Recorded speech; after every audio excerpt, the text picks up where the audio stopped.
question is the Assembly do now adjourn. Ms Chain.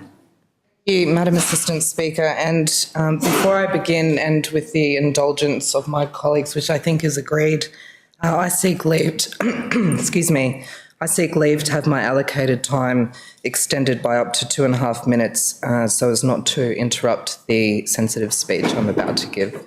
Is leave granted? Thank you. Ms Chain. Thank you, colleagues.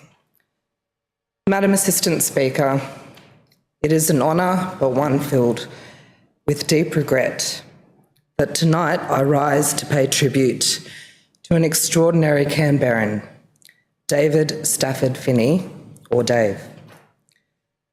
Dave was born in Adelaide in 1980. In the words of Dave's mum, Julianne, every minute of Dave's nearly 39 years was so full. He was, by all accounts, a handful, with a cheeky sense of humour and a capacity for mischief which never left him. It came as some surprise then that when he finished school, he joined the Navy, but he had been inspired by his father, who had served in the RAF.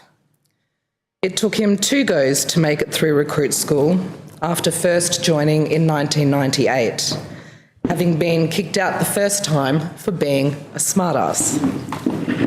But, Madam Speaker, despite this rocky start, Dave went on to serve this country for 20 years. Throughout his long career as a marine technician and electrical engineer, he deployed and did tours to Bougainville, East Timor, and to the Middle East. Dave was incredibly proud to serve, proud of veterans past, present, and future. He wrote of being in the presence of so much devotion, strength, courage, and outright heroic characteristics that it is hard to comprehend. Madam Assistant Speaker, Dave may have spoken of the heroic acts of others, but he himself will always be remembered as a hero. He lived a life helping others, and it is well known that he directly and indirectly saved the lives of many. Dave came to international attention in 2016 when in Hawaii on a maritime exercise with HMAS Canberra. He and a fellow sailor rescued a local man who was drowning after falling from a pier and was suffering from a serious head wound. With barely a second thought, Dave had stripped to his underwear and jumped in to assist. Dave fitted a neck brace and helped drag the man from the water with assistance of paramedics. At the time, he said anyone else would have done the same thing because it simply had to be done. It's Dave's relationships that define him, Madam Assistant Speaker. I am quite certain that he knew almost everybody in Canberra. Every day that people got to spend with Dave was a gift.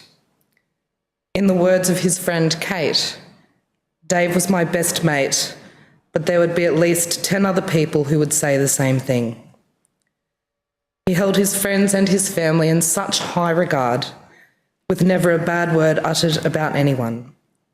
And he had this amazing ability to stay in touch with people.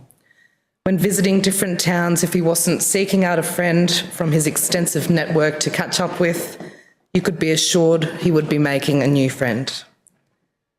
He was so very generous in all that he did, including his support for Camp Quality and for MensLink, with MensLink CEO Martin Fisk recently describing him to me as one of their best volunteer mentors.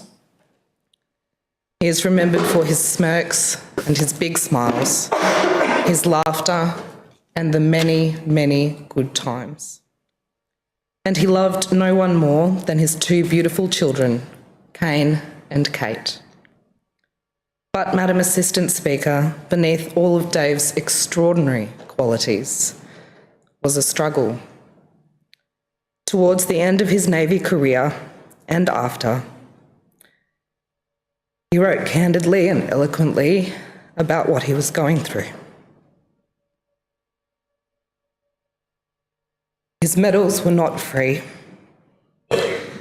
Dave had seen and lived through harrowing and traumatic events during his career, and in his personal life, not least the death of his son Cain at just 36 days old. He spoke openly of the contest within him, of the pride in serving his country, which battled being apart from his family, and of the enduring impact of this. As recently as December, Dave wrote, "For the first time in a long time, I don't want to help out just other people. I want to help me. I want to help myself become a better man, a man strong enough to be loved." Madam Speaker, Dave was so loved. He had incredible support from his family and his friends, and from Veterans 360 as he searched for answers through his own personal war zone. Tragically, Madam Speaker, the answer for Dave has caused a whole new war zone for the loved ones left behind. But with the determination of Dave's loved ones, he will not be defined by how he died.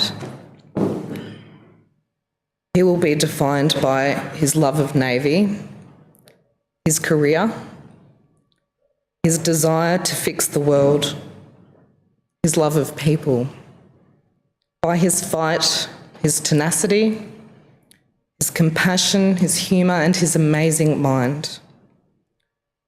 Throughout his life, Dave was a great teacher, and that, perhaps most of all, is what will continue to define him, because there is so much to learn from Dave and from his life. Dave has already taught us that we must do better for our veterans, particularly once they discharge. It is simply wretched that what Dave went through is not unique, and we must do more. It's for this reason that Dave's story can't be over. And, Madam Assistant Speaker, it's not. Rest in peace, Dave.